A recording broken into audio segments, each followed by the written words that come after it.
Have you ever wondered why people say, oh, I don't see color as a way to fix racism? Yeah, that doesn't work.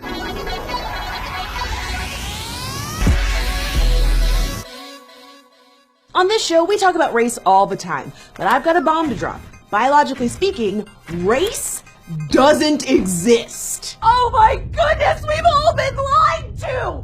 Wait, why am I hosting this show? So race isn't biological, but the social construct of race and racism still have a very real impact on everyone's lives. And this isn't just about feelings. Race is all about the structural foundation of social power. So why do so many people incorrectly think race is biological? Well, beyond the fact that we like to group people based on external characteristics, it goes like this. In biology, there is a concept of genetically different subspecies, which a lot of people confuse with human races. Biologists actually have a scale for this, and humans don't even come close to qualifying. Throughout history, people have used this incorrect understanding of subspecies to justify all kinds of terribleness, and even proclaim other races as less than human. But modern genetics has shown that the lines around race are so arbitrary that they're actually meaningless. And since I'm not a scientist, I'll take a quote. Francis Collins, the director of the National Human Genome Research Institute, said it himself: "Those who wish to draw precise racial boundaries around certain groups will not be able to use science as a legitimate justification." Oops, I dropped the mic. So if race doesn't exist biologically, why do we keep talking about it? Sound the alarm! We keep talking about race because we created it. Yay, us! That's right, race is a social construct. A social construct is a category, perception, or idea created and developed by society and then applied to individuals or groups. But social constructs are still very real and have huge impacts on our lives. Because you know what else is a social construct? Money. And if you don't think money has an enormous impact on your life, well then congratulations. You either have a trust fund or you're an adorable baby. Or maybe you're a dog. Here's what I know. Talking about racism just creates more racism. No. First off, race isn't the problem. Racism is. And even if it was the problem, problems don't get worse when you talk about them, and they don't magically go away when you ignore them.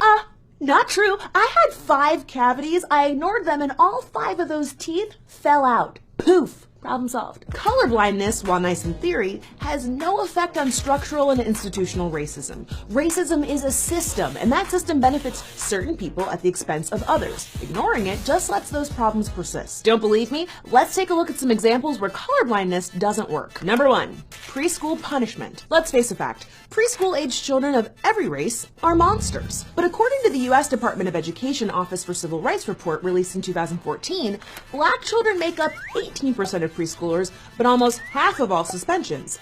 Half. And I don't think anybody believes all these preschool teachers are racist out to get little black children, but the data shows that black and Latino children often face steeper punishments than their white classmates for the same behavior. That's a problem. And simply believing we shouldn't see race or we shouldn't talk about race does nothing to solve this problem. Number 2, the name study. A study by the National Bureau of Economic Research confirmed that people with ethnic sounding names, that's a whole nother episode, are less likely to get interviewed when they apply for jobs. Meanwhile, applicants with white sounding names actually get 33% more callbacks for interviews. It's the equivalent of having 8 years of additional experience. Shout out to all the white Taquans struggling to get job interviews. And it's not just black and white. They've done similar studies around the world, and in Canada, people with white sounding names were 35% more likely to get callbacks than people with Indian or Chinese sounding names. So instead of just assuming people shouldn't care about color or names, companies, governments, and schools should take the bias out of hiring and experiment with nameless resumes to,